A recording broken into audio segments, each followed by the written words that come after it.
اولا زیادہ حقدار، یعنی نبی کریم صلی اللہ علیہ وسلم.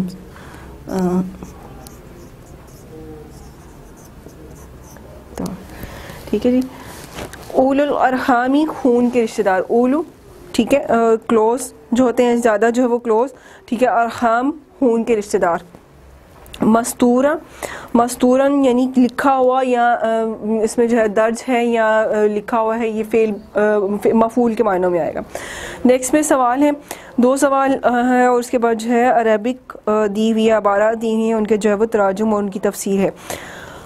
پہلے جو سوال ہے جی ان کو دیکھتے ہیں جی. اس سبق میں ابتدا میں آپ صلی اللہ علیہ وسلم کو کن باتوں کی تلقین کی گئی؟ سب سے پہلی جو آیت ہے اس کا ترجمہ دیکھ لیں. کیا نبی صلی اللہ علیہ وسلم اللہ سے ڈرتے رہو اور کفار اور منافقین کا کہا نہ مانو کہ بے شک اللہ جاننے والا اور حکمت والا ہے.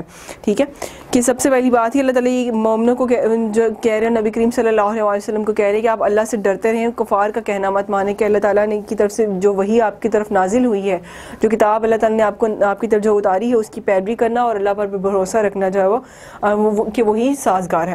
یہاں پہ اصل میں بات کیا ہو رہی ہے کہ بعض روایات میں جو ہے کفار مکہ میں جو ہے کچھ لوگ تھے، وہ آپ کے پاس، آپ صلی اللہ علیہ وسلم کے پاس حاضر ہوتے تھے آپ کی خدمت میں اور کہتے تھے کہ آپ ہم سے نا سارا جو ہے وہ پیشکش کرتے تھے کہ ہم جو ہے نا ہم سب قریش مکہ کی جتنی بھی مال و دولت ہے اس کا ادموا جو آپ کو دے دیتے ہیں، ادمول جو ہے آپ کو دے دیتے ہیں. جتنے بھی مال و دولت ہمارے پاس ہے اس کا سارے کا جو ہے نا اموال جو ہے وہ آپ کو دے دیتے ہیں کہ آدھا حصہ ہم آپ کو دے دیتے ہیں، تو آپ جو ہے نا اپنا دعویٰ چھوڑ دیں. ٹھیک ہے. تو آپ صلی اللہ علیہ وسلم کو پھر تب اللہ تعالیٰ نے کہا کہ یہ منافقین ہیں اور یہود و نصرہ جو ہے مدینہ میں جو آپ صلی اللہ علیہ وسلم کو یہ دھمکی دینے آئے ہیں کہ آپ صلی اللہ علیہ وسلم نے اگر اپنا دعویٰ اور دعوت نہ چھوڑی تو جو وہ آپ کو قتل کر دیں گے. تو اس ارادے سے جو آپ صلی اللہ علیہ وسلم کے پاس آتے تھے، تو اس پر جو اللہ تعالیٰ نے یہ آیت جو ہے وہ نازل کی تھی اور ان کو کہا تھا کہ یہ جو عہد شکنی کرنے والے لوگ ہیں نا، ان کی کسی بھی باتوں میں اور ان کی دھمکیوں میں مت آئیں، صرف اللہ تعالیٰ پہ بھروسہ رکھیں. نیکسٹ سوال ہے کہ جی اس سبق میں ان آیات میں منہ بولے بیٹوں کے بارے میں کیا ہدایت فرمائی ہے؟ کہ منہ بولے جو بیٹے ہیں وہ تمہارے حقیقی بیٹے نہیں ہیں، ان کو ان کے حقیقی بابوں کے نام سے پکارو، ان کو ان کے اصل بابوں کے نام سے پکارو.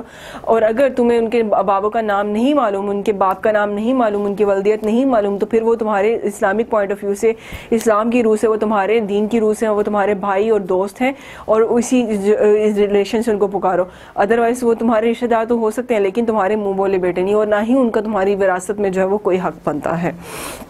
ٹھیک ہے جی.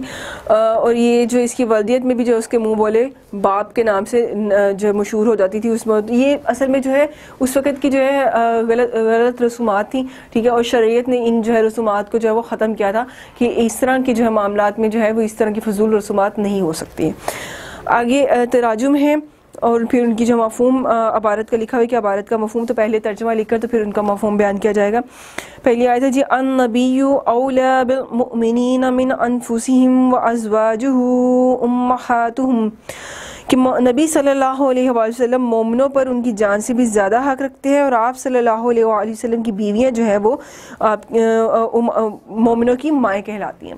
ٹھیک ہے. اس میں جو ہے وہ لاسٹ اس کے بھی بڑا بریفلی جو ہے وہ بیان کہتے ہیں کہ آپ صلی اللہ علیہ وسلم سے بڑھ کر آپ اپنے باپ اور بیٹوں اور خونی رشتوں کو جو اہمیت نہیں دے سکتے، کہ جو آپ کے نبی صلی اللہ علیہ وسلم یعنی کہ جو ہمارے نبی صلی اللہ علیہ وسلم نے ہمارے لیے کیا وہ کوئی نہیں کر سکتا. تو ان کا جو ریلیشن ہے وہ ایک انسان کے ساتھ جو افضل ترین ریلیشن ہے کہ ان کے اوپر کسی کو بھی فوقیت نہیں دی جا سکتی. اور پھر اللہ تعالیٰ یہ بھی کہتا ہے کہ جس نے میرے نبی کی اطاعت کی، میرے نبی سے محبت کی، تو اس نے اللہ تعالیٰ سے محبت کی. تو اگر آپ اپنے نبی صلی اللہ علیہ وسلم سے اس حد تک محبت کریں گے تو اللہ تعالیٰ بھی جو ہے وہ اپنے بندے کو جو ہے وہ عزیز ترین رکھتا ہے. اور پھر یہ بھی فرمایا کہ صرف نبی صلی اللہ علیہ وسلم ہی نہیں بلکہ ان کی بیویاں جو کہ تم مومنوں کی مائیں ہیں، اور ان کو اللہ تعالیٰ جو ہے وہ تمہاری جو ہے امہات المومنین مومنوں کی مائیں قرار دیتا ہے کہ ان کی بھی عزت و ترکیم تم پر جو ہے وہ فرض ہے. اور اسی طرح سے فرض ہے جیسے تم اپنی ماں سے کرتے ہو، بلکہ اتنی محبت اور عزت فرض ہے کہ اس سے بھی جتنا تم اپنی ماں باپ سے کرتے ہو ان سے بھی بڑھ کر.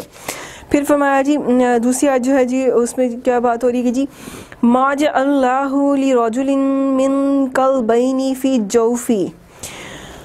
ترجمہ دیکھتے جی کہ اللہ تعالیٰ نے کسی آدمی کے پہلو میں دو دل نہیں بنائے. زمانہ جہالت میں عربوں میں کچھ رسومات تھی, کچھ جو ہے باطل خیالات رائج تھے, جن میں سے ایک بات یہ بھی تھی کہ جو شخص زیادہ ذہین ہوتا تھا, زیادہ نیک ہوتا تھا, زیادہ جو فتین ہوتا تھا, زیادہ جو وہ چلاک ہوتا تھا, اس کو کہا جاتا تھا کہ اس کے سینے میں دو دل ہیں, اس کے پہلو میں دو دل ہیں. اس کے بارے میں یہ بات کہتے تھے, جو کہ بالکل غلط خیال تھا. قرآن کریم نے اس کی تردید کی ہے کہ کسی بھی شخص کے سینے میں دو دل نہیں, بلکہ سب کو ایک ہی دل عطا کیا گیا. یہ اس کے خیالات اور اس کی حرکات اور اس کی سوچ ہے, ٹھیک ہے, اس کی ڈبل فیسنگ ہے, اس کے اعمال ہیں کہ جو اندر سے کچھ ہو اور باہر سے کچھ ہو, ٹھیک ہے. اگر وہ ذہین ہے تو یہ اس کی ذہانت پہ ڈیپینڈ کرتا ہے, اور اگر وہ جو ہے وہ نیک ہے تو یہ اس کی کردار پہ ڈیپینڈ کرتا ہے. نیکسٹ آیت ہے جی, وما جعل ازواجکم الا تظاہرون منہن امہاتکم وما جعل ازواجکم الا تظاہرون منہن امہاتکم, اور تمہاری ان عورتوں کو جنہیں تم مائیں کہہ بیٹھتے ہو تمہاری مائیں نہیں ہیں, ٹھیک ہے. زمانہ جہالیت کی رسومات میں جو ہے وہ یہ ایک رسم بنائی ہوئی تھی کہ اگر کسی نے اپنی ماں سے مشابہ دے دی, کہہ دیا کہ تمہاری پیٹ جو ہے میری ماں جیسی, اپنی بیوی کو جو اس طرح کی جو ہے وہ بات کہہ دی, یا اپنی عورت کو جو ہے یا اپنی گھر والی کو جو ہے اس طرح کی بات کہہ دی, تو وہ وہیں پر جو فتویٰ لگ جاتا تھا کہ بس یہ اس سے جو ہے وہ اب اس کے نکاح میں نہیں رہی ہے, اس کے نکاح سے نکل گئی ہے, اس کی طلاق ہو گئی ہے, اور یہ دونوں اب علیحدہ رہ جائیں گے, یہ جو ہے اس کی ماں ہو گئی ہے. تو اللہ تعالیٰ نے جو اس بات کی جو ہے وہ سختی سے تردید کی تھی کہ نعوذ باللہ ایسا کچھ نہیں ہے, کہ ماں کا جو ریلیشن ہے وہ بیوی کا ریلیشن اور ہے, ماں کا ریلیشن اور ہے. بیوی کا اپنا تقدس ہے, ماں کا اپنا تقدس ہے, ان دونوں ریلیشنز کو ملایا نہیں جا سکتا.